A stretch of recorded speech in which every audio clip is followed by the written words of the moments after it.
தனது நேர்மை குறித்து எதிர்க்கட்சிகள் கூட வைக்காத குற்றச்சாட்டை மல்லை சத்யா வைத்துள்ளதாக மதிமுக பொதுச் செயலாளர் வைகோ தெரிவித்துள்ளார். திருச்சியில் செய்தியாளர்களிடம் பேசிய அவர், ஜம்மு காலத்தில் வடிகட்டிய பொய்யை கூறி தங்களை கொச்சைப்படுத்த முடியாது எனவும் கூறினார். நான் இன்னொருவரை பற்றி விமர்சிப்பது எனக்கு வழக்கமில்லை. அவர் இதற்கு முன்பு கட்சியில் ஏதாவது இருந்தாரா, திமுக இருந்தாரான்னு கிடையாது. அவர் சாதாரணமா வந்து ஓடி ஆடி கொஞ்சம் வேலை செய்துகிட்டு இருந்தார்.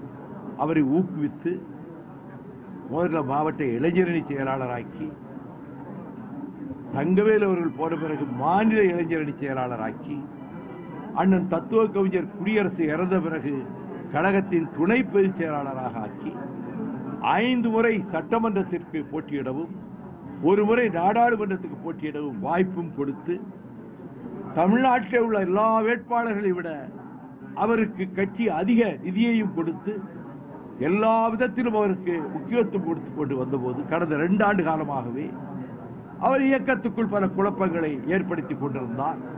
நான் அவரை பற்றி விமர்சிப்பதில்லை. ஆனால் நேற்றைக்கு பிரஸ் கிளப்ல ரொம்ப வருத்தமா இருக்கு எனக்கு.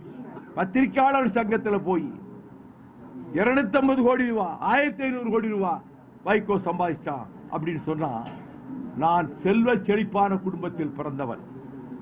10 கல் தொலைவில் இருந்து பார்த்தால் தெரிகிற அளவுக்கு 3 அடுக்கு மாளிகையை என் பாட்டனார் கட்டி வைத்து, ஏராளமான நிலபுலன்கள், நஞ்சை புஞ்சை தோட்டங்கள் இருந்து, சங்கரங்கோயிலில் கோடிக்கணக்கான மதிப்புள்ள கோயில் வாசல்ல ஒரு தெருவிலிருந்து மறு தெருவுக்கு உரிய பெரிய வீடு, சங்கரங்கோயில 1.5 ஏக்கர் பூமி, கோடிக்கணக்கான மதிப்புள்ள எல்லாம் வித்துட்ட அரசியலுக்கு வந்து